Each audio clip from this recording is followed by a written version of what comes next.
समग्रमा निर्विघ्नं कुरु मे देव सर्वकार्येषु सर्वदा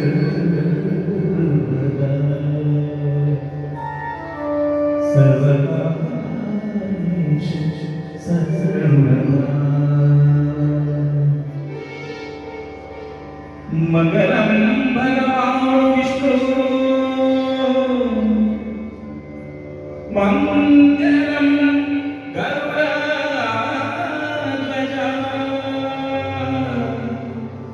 मंगलम पुंडरीकाक्षाय मंगलाय तनूहरे मंगलाय तनूहरे।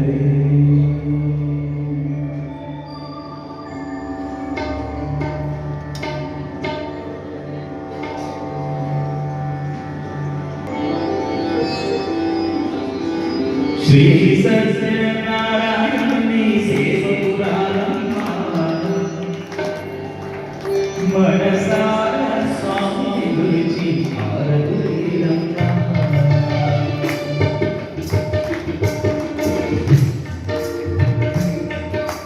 श्री सत्यनारायणी सेवपुरारम्भा मनसारा स्वामी गुरुजी भारतीरम्भा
भगवान की, 88,000 महर्षियों की, अपने अपने माता पिता की। आप नैमिषारण्य में आए, सभी को हमारा वंदन अभिनंदन। ऐसे ही आप लोग जो नैमिषारण्य है ये तपोभूमि है, हमारे ऋषियों की भूमि है। चारी भूमि जो है वो प्रसिद्ध है। अयोध्या जन्म स्थान है, मथुरा वृंदावन लीला भूमि है, कुरुक्षेत्र युद्ध भूमि है, और जो ये नैमिषारण्य है ये तपोभूमि। ऋषियों ने यहाँ पे तप किया है। तो इस समय जो आप विराजमान है नैमिषारण्य श्री वेदव्यास महानदी में, ये आप यहाँ पे विराजमान है ये नहीं है, ये भगवान की कृपा है जो आप इधर में आपको लाए, आपको इधर में बैठाले हैं, आप यहाँ पे तप कर रहे हैं, यही आपका तप है। और मेरा मानना है यहाँ नैमिषारण्य में एक बार तप करने से उसका चतुर्गुना फल प्राप्त होता है। जैसे ही यहाँ से जाए आपके मन में कोई भी इच्छा कोई भी भाव होगा, जो आप अपने वेदव्यास जो यहाँ पे विराजमान है उनसे अपना निवेदन करें, और परमात्मा से यही कामना है कि आप सबकी वो कामनाओं को पूर्ण करें। हमारे जो साथ में नैमिषारण्य में प्रथम जब आए तो भूतनाथ मंदिर पे ऐसे ही भेंट हुई। मुझे हिंदी आता है, तेलुगु आता नहीं। मैंने सर को पहले ही बताया क्योंकि मैं आपका बेटा हूँ। सर आए तो ऐसे ही चर्चा होने लगी। सबने कहा कि नैमिषारण्य में हमने कहीं भागवत जगह देखी, लेकिन कहीं पे कोई भी व्यवस्था समझ में नहीं आई। पंडित जी आपके कोई विचार हो, आपके नजर में कोई भागवत सत्ता हो तो आप बता सकते हैं। तो यहाँ पे आए तो छोटा भाई हमारा वही ये सब देखना है, हम तो बाबा के शरण में है। इनको लेके आए, भैया से बात हुई तो पसंद आया। पसंद आने के बाद मैंने इसे एक ही शब्द कहा, देखिए हम अपना घर छोड़ के इतना दूर आते हैं, घर में तो हर सुविधा मिलती है, लेकिन जब हम तीर्थ पे जाते हैं तीर्थ का एक ही महत्व होता है तप। जब हम अपने शरीर को तप कराएंगे, उसको गलाएंगे, जैसे हम कोई भी लोहे को उसको जलाते हैं और जब उसका आकार बनता है तो बहुत ही सुंदर बनता है। तो ये तब हमने कहा कि आप आइए, और इनसे आज भी हमने ये कहा, बारंबार कहते हैं कि एक संकल्प आप सभी लोग अपने मन में लीजिए कि ईयर में साल में एक बार एक भागवत सप्ताह यहाँ होनी ही चाहिए। यही हमारा आपसे निवेदन है। और हमारे एमएलए जी बैठे हैं, कल इनसे मुलाकात हुई थी शाम को मंदिर पे, तो दर्शन वगैरह साथ में किया, बहुत ही चर्चाएं हुई। तो हमने सबसे यही कहा कि उन्नति आपका हो, यही भगवान से प्रार्थना है। दुर्गुना दुर्गुना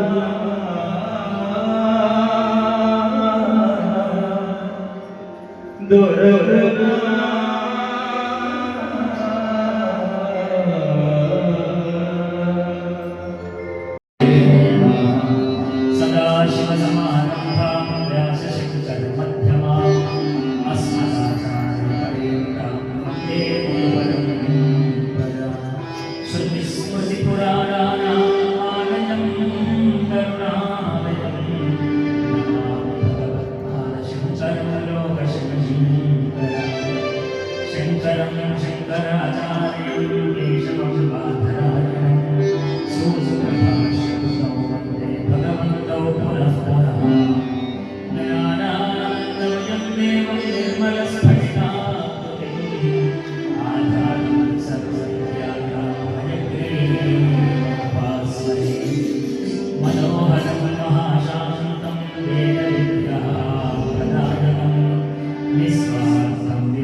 లోపలికి చేరుకున్నాం.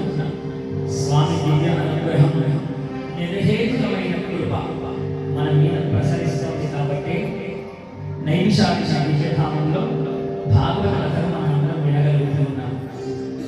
స్వామి నిర్హేతుక కృప ప్రసరించడం అంటే అర్థం ఏమిటి అంటే సూర్య కిరణాలు భూమి మీద పడకుండా ఎవడైనా నేను ఆపుతానని గోడ కడితే ఆ కిరణాలు కింద పడకుండా ఉంటాయా? అలా భగవంతుడి కృప మన మీద ప్రసరించడం ప్రారంభమైతే ఎవ్వరు ఆపినా అది ఆగేది కాదు. అలాంటి అద్భుతమైన కృప ప్రసరిస్తోంది కాబట్టి మనం త్రికరణ శుద్ధిగా ఇవాళ 3వ రోజు కాబట్టి మనం త్రికరణ తన్ను మనం తనంటాం. అలా త్రికరణ శుద్ధిగా మనం ఈ భాగవతాన్ని వింటూ ఉన్నాం. కాబట్టి పరమాత్మ మన అందరికీ సప్తాహ దీక్షగా పరిపూర్ణంగా వినే శక్తి యుక్తి మన అందరికీ ఇవ్వాలని పరమాత్మ చరణాలకు మరొకసారి నమస్కరిస్తూ ఒక్క 2 నిమిషములు నారాయణ సంకీర్తన చెప్పి మనం భాగవతంలో ప్రవేశిద్దాం. జయ గురు బాలకృష్ణ భగవానికి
లేడట, కానీ వాడి పనులు వాడికి ఉన్నాయని ఏం చేస్తున్నాడో తెలుసా?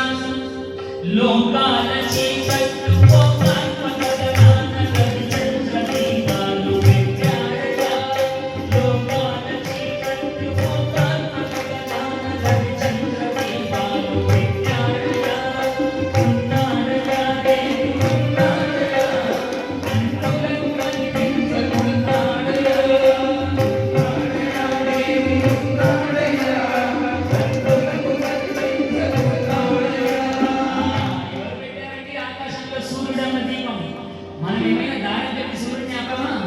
చంద్రుడన్నటువంటి వెన్నెలనిచ్చే చంద్రులని చందమామని ఎవరు ఆపారు?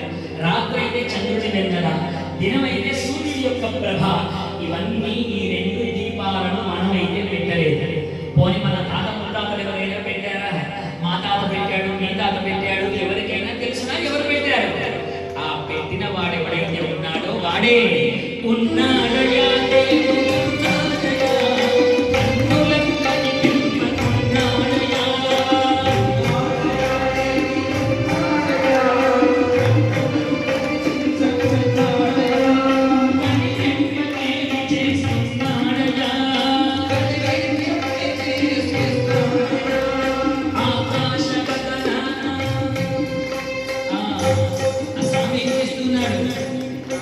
భూమి గుండ్రగా ఉన్నటువంటి ఏ చక్రమైనా తిరగాలి అంటే ఒక ఇరుసు ఉండాలి. ఇప్పుడు కారుకి ఈ టైరు తిరగాలంటే ఒక ఎక్సల్ రాడ్ ఎలాగైతే ఉంటుందో అలా ఏదైనా ఒక ఇరుసు లేకపోతే గుండ్రటి వస్తువు తిరగదు. మరి ఆకాశంలో ఉన్నటువంటి భూమిని ఎవరయ్యా ఇరుసు పెట్టి తిప్పుతూ ఉన్నారు? అక్కడ మీ అందరినీ పుట్టించారు, తలా ఒక గంట సేపు తిరిగి రమ్మని మనకి ఏమైనా డ్యూటీ వేశాడా పరమాత్మ?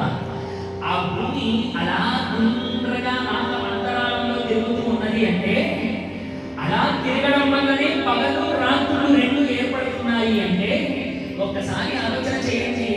ఓ 100 ఏళ్ళు సూర్యుడు ఇలాగే ఉంటాడట అని అంటే ఎవరైనా ఉండగలరా? మన అందరికీ ఏంటి అంటే బాగా దినంలో బాగా పనిచేసి అమ్మా ఇంకా 5 అయిపోయిందయ్యా, ఇంకొక గంట అయితే సూర్యాస్తమయం అవుతుంది, కాస్త తినేసి హాయిగా నిద్రపోదాం, విశ్రాంతి కోరుతుంది శరీరం. ఎందుకని? ఆ సూర్యనారాయణుడు వెళ్ళాడు కాబట్టి. అలాగే ఇప్పుడున్నట్టు ఈ దేశంలో ఉంటే అసలు ఎవరైనా ఉండగలరా?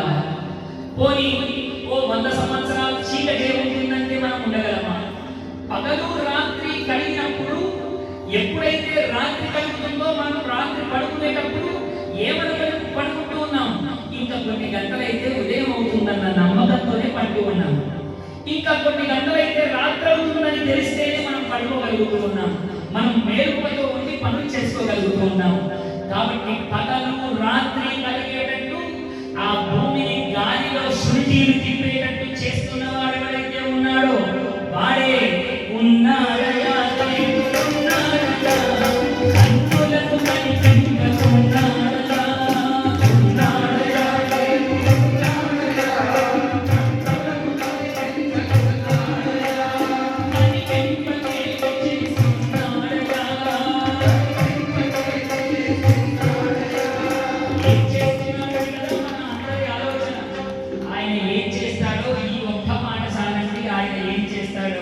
తెర ముందు మన నుంచి, ఈ మాట బాగా జాగ్రత్తగా గుర్తుపెట్టుకోండి. తెర ముందు మన నుంచి తెర వెనక తానుంది, తెర ముందు మన నుంచి తెర వెనక తానుంది, తెర ముందు మన నుంచి తెర వెనక తానుంది,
ఉంటాం. మన ఊళ్ళో ఉన్నటువంటి చిన్న చిన్న రాజకీయ నాయకులే మాకు టైం లేదండి అని చెబుతూ ఉంటారు. కానీ మన తెలంగాణ రాష్ట్రంలో ఆయన తన గ్రామానికి సంబంధించినటువంటి వాళ్ళందరూ ఇక్కడికి వస్తే నేను రాకుండా ఎలా ఉండగలను అన్నటువంటి మన అందరి మీద వాత్సల్యం చేయాలి.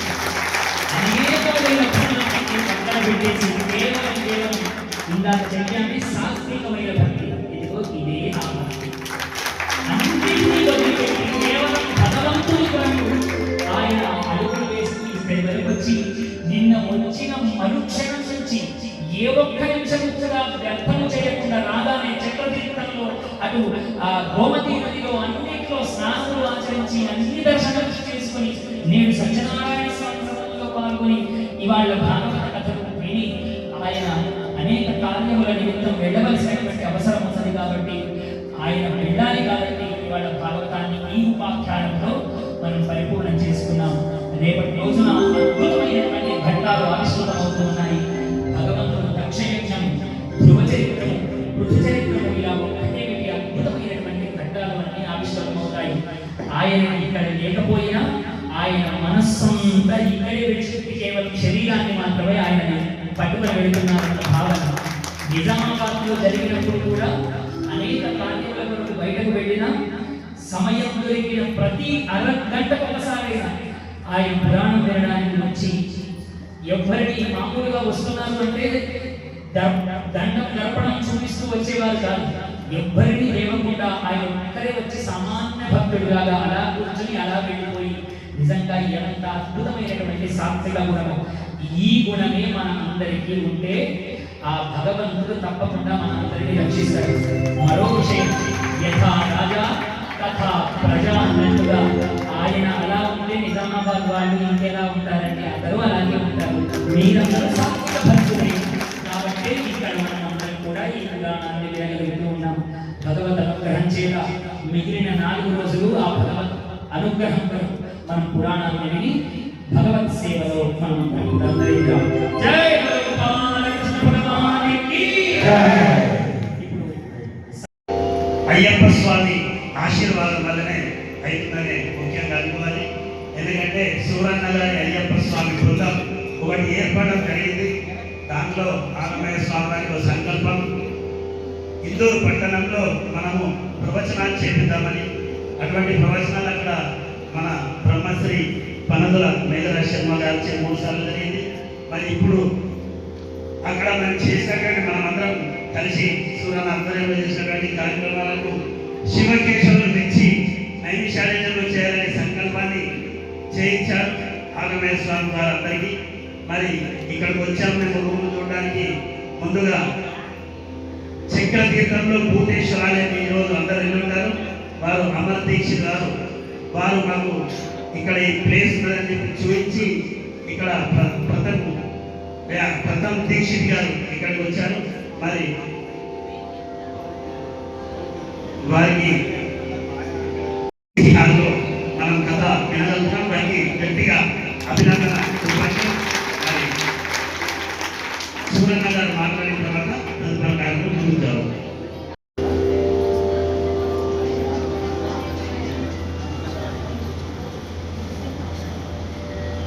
నైమిషారణ్యంలో మహాభారత సప్తాహం ఇంటేనే ఎంతో ఆనందంగా ఉంది. గత 2 గంటల నుండి ఒక ఆధ్యాత్మిక లోకం నుండి మళ్ళీ మామూలు లోకంకి వచ్చినట్టు ఈ ఇంత చక్కటి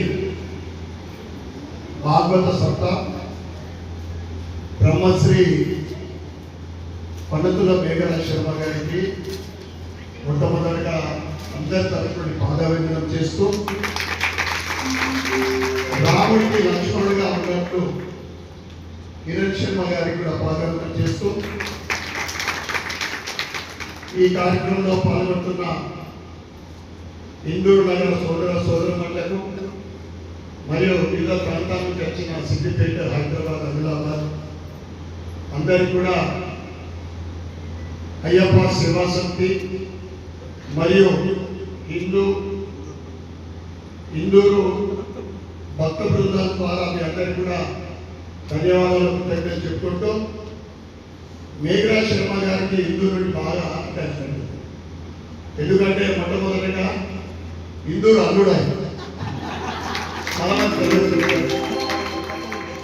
ఆయన గత 3.5 సంవత్సరాల నుండి 3 దఫాలుగా ఇందూరు నగరంలో మొట్టమొదటిగా భారత్ సప్తా, ఆ తర్వాత శివపురాణం, ఆ తర్వాత దేవీ పురాణం.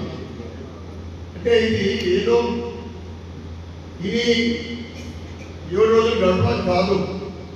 ఇందూరు నగరంలో వారు చెప్పిన ప్రవచనాలతోటి ఒక ఆధ్యాత్మిక వాతావరణం ఏర్పడింది.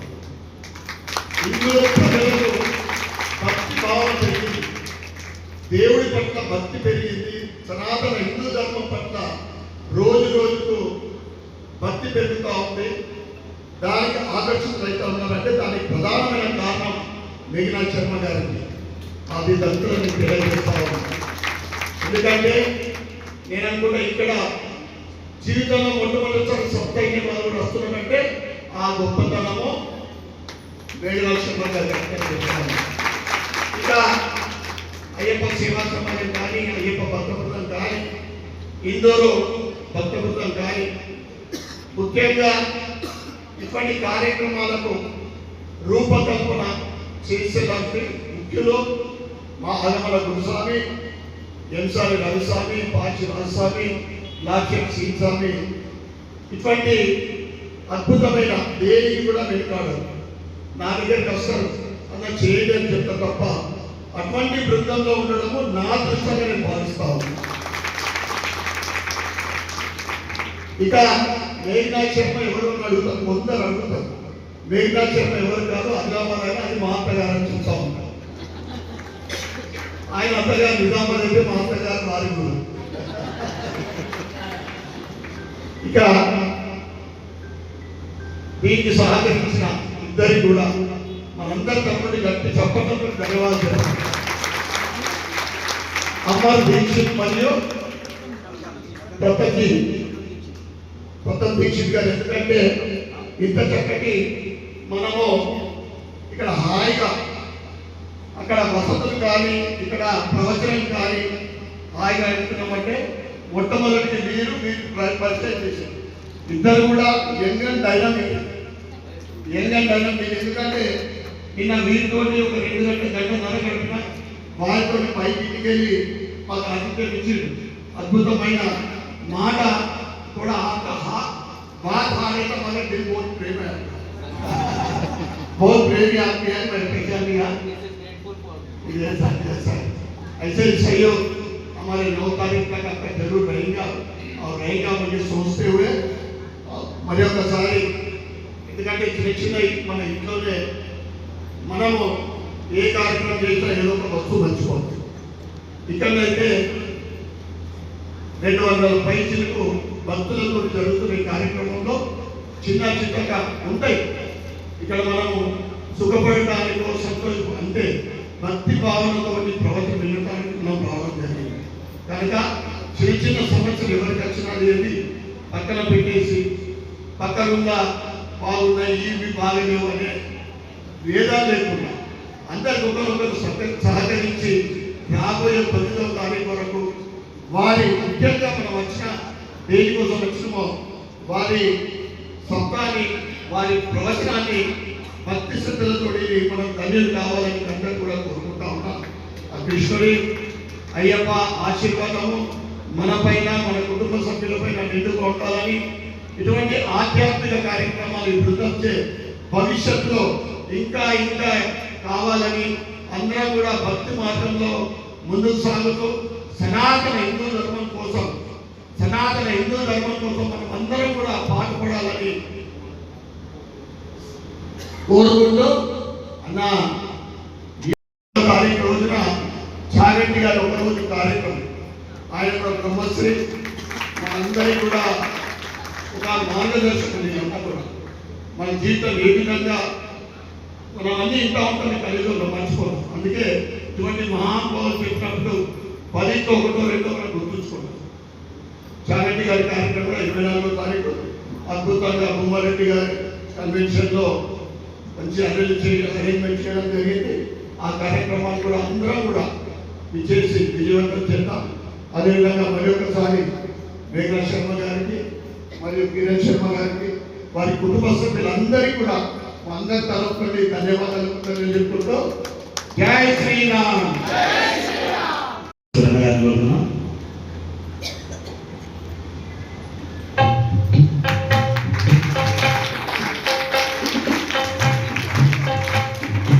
అదేవిధంగా ఈ భాగవత హాల్ ఓనర్ శ్రీ ప్రథమ్ దీక్షిత్ గారిని ఇక్కడ సత్కరించవలసి కోరుతున్నాం.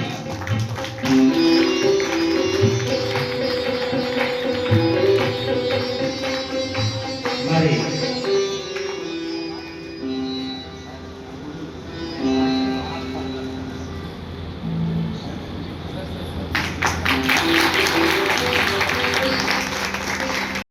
ప్రతి మనం ఉంటున్నటువంటి గదంతా కూడా 2 నిమిషాలు మాట్లాడాల్సింది మనది.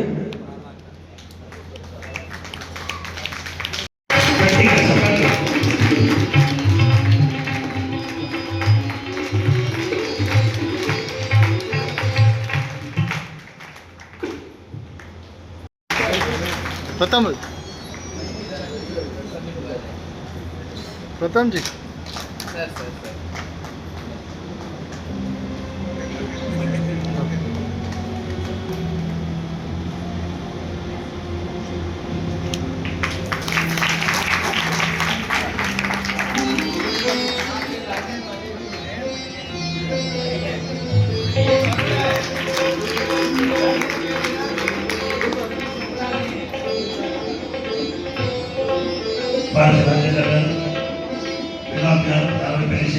అరుణ్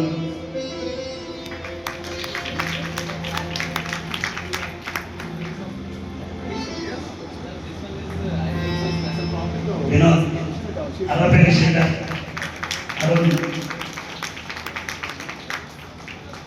లాభశెట్టి శ్రీనివాస్ గారు అన్నా प्रथम जी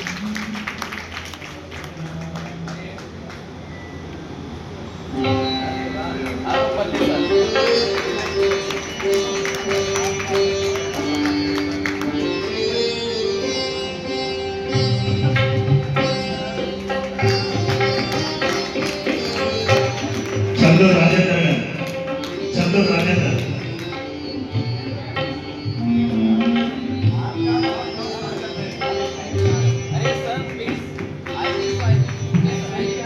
వాళ్ళే లక్ష్మీనారాయణ నాయుడు గారు प्रथम जी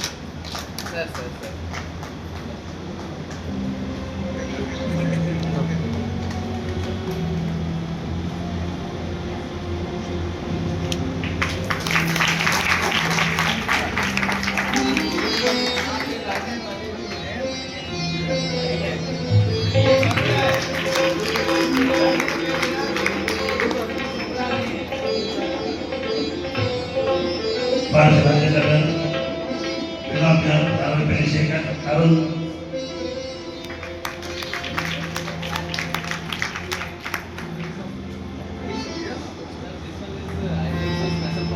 వినోద్ అరవై శేఖర్ అరుణ్ లాభశెట్టి శ్రీనివాస్ గారు అన్నా प्रथम जी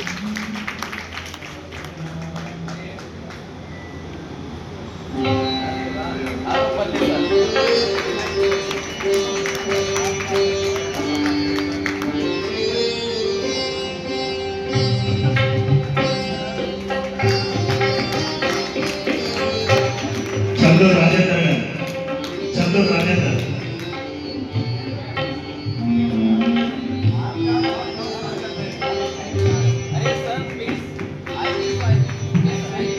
వాళ్ళే లక్ష్మీనారాయణ నాయుడు గారు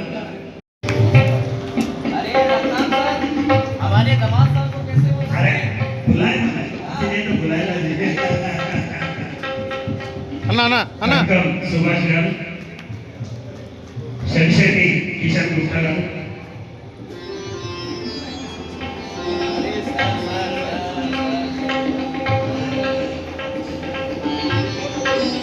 శెరిశెట్టి కిషన్ గుప్తా గారు,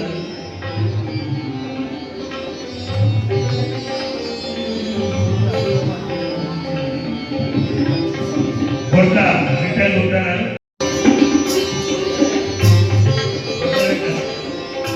కాపర్తి విఠల్ గారు, గుడ్ల విఠల్ గారు,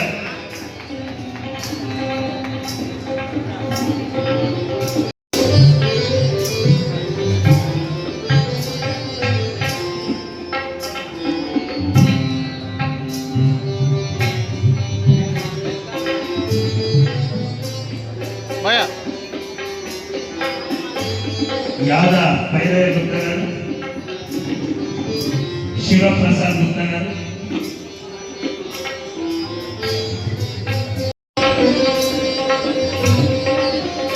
బచ్చు హనుమాన్ గుప్తా గారు, అన్న ఇటు చూడండి.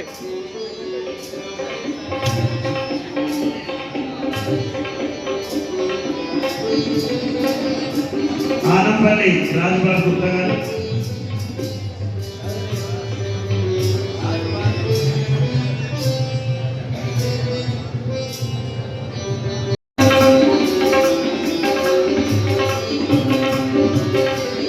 మామిడి రాజేందర్ గారు, మామిడి శేఖర్ గారు,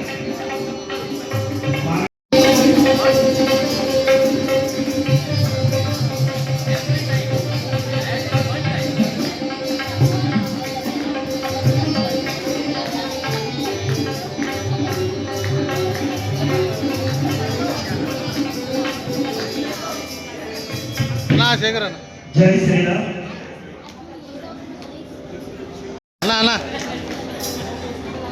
అన్న ఇటు చూడు మామిడి అన్న. శేఖర్ గారు,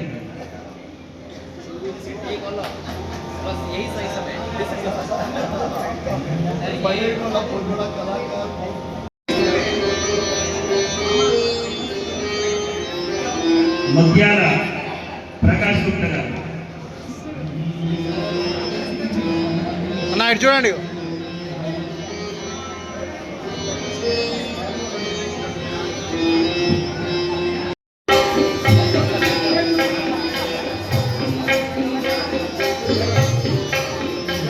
గోలి రంగయ్య గుప్తా గారు, అన్న ఇటు చూడండి. రెడ్డి శెట్టి వేణు, తొడుపులూరి నరేష్, అన్న ఇటు చూడండి.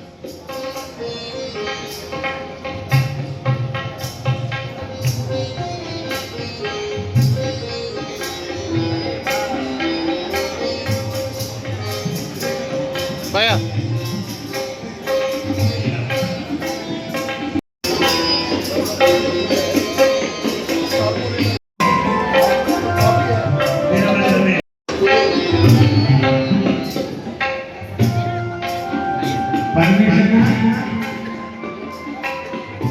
ఇందులో మనందరికీ తెలుసుకుంటా 36 డివిజన్ హిందూ నగరంలో 60 డివిజన్లకు 28 డివిజన్లు భారతీయ జనతా పార్టీ వచ్చింది. దాంట్లో 36 డివిజన్ రేవతి పరమేష్ గారు, నేను పరమేష్ కు కరుణ ఇస్తుంటే అర్థం చెప్పి నేను కాపీ నక్సల్దార్ కార్పొరేటరీగా ఉంది.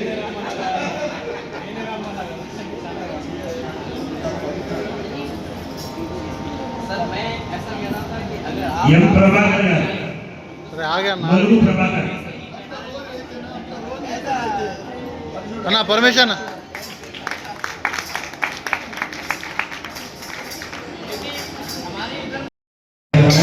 అరే జరగండి అన్న. అన్న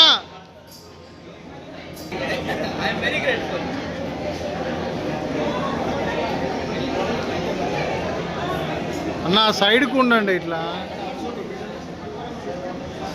జై శ్రీరామ్. అందరూ ఎవరెవరి స్థానాలు शाम तक जब तक सायंकाल की आरती होती है ना, तब तक पूरा समय देते हैं। तो इसलिए मैं चाहता हूँ, एमएलए साहब से निवेदन करना चाहता हूँ कि आप कृपया करके हमारे अमर जी का, हमारे बड़े भाई का एक बार इस मंच में स्वागत करें। जय श्री राम।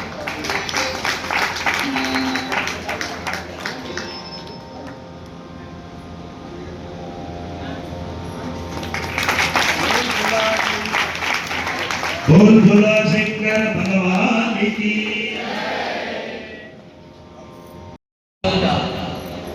मैं प्रथम दीक्षित एवं अमर जी हमारे बड़े भाई दोनों लोग आपका बहुत बहुत स्वागत एवं अभिनंदन करना चाहता हूँ।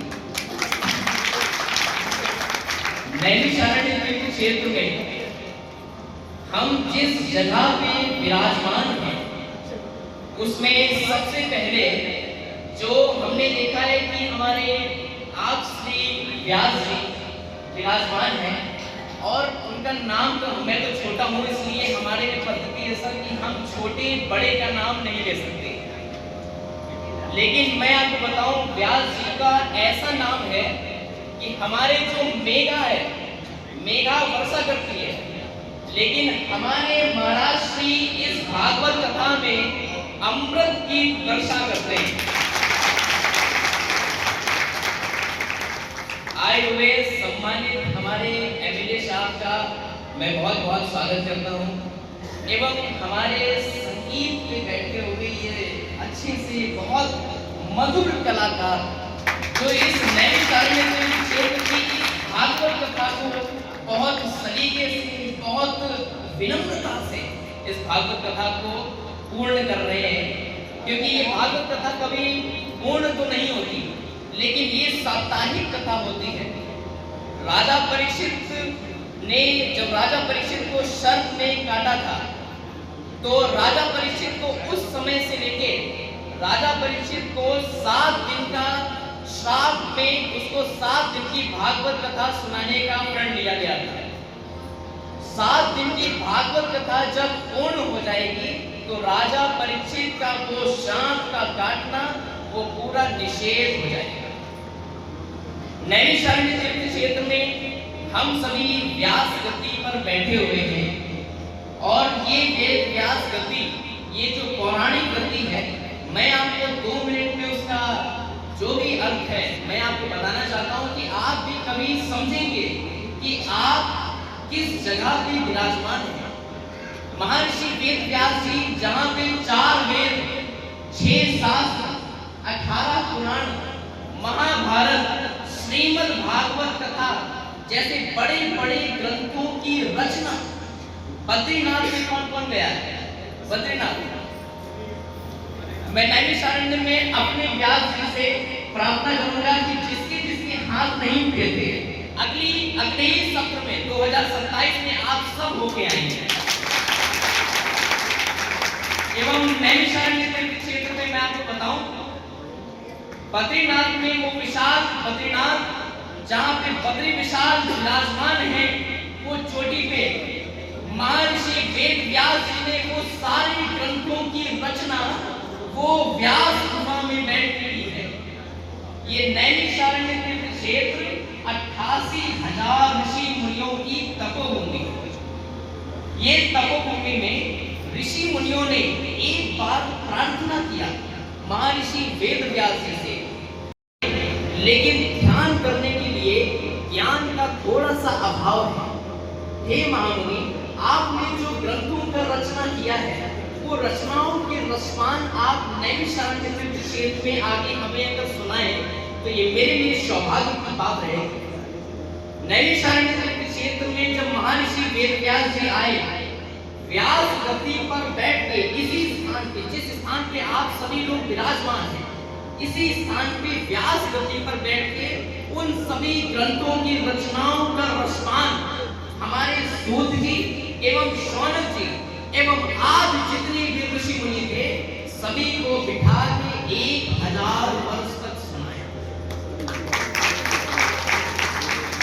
मैं देखता हूँ कि कलिकाल में हम लोगों की जो आयु है अप्रॉक्स 100 तक होती है, लेकिन उस काल में 1000 साल तक भागवत कथा एवं सारे ग्रंथों का रसपान कराया और आज आप उसी स्थान पे जहाँ पे श्रीमद् भागवत कथा महर्षि वेद व्यास जी ने अपने बेटे सुखदेव जी और एवं सूत जी एवं 88,000 ऋषि मुनियों को सुनाया था।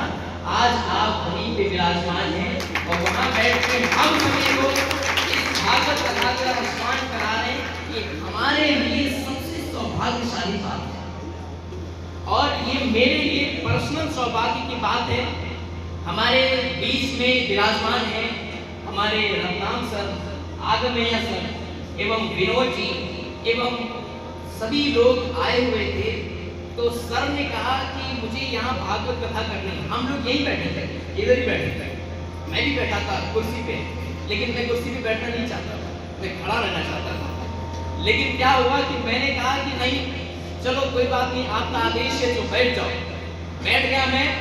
लेकिन उसके बाद आप श्री ने सभी ने कहा कि मुझे अपने लोगों को, जितने भी अपने लोग हैं वो सभी लोगों को जहाँ पे व्यास जी ने भागवत कथा सुनाई वहीं पे हम सभी को कथा सुनाएंगे और वही आज हो रहा।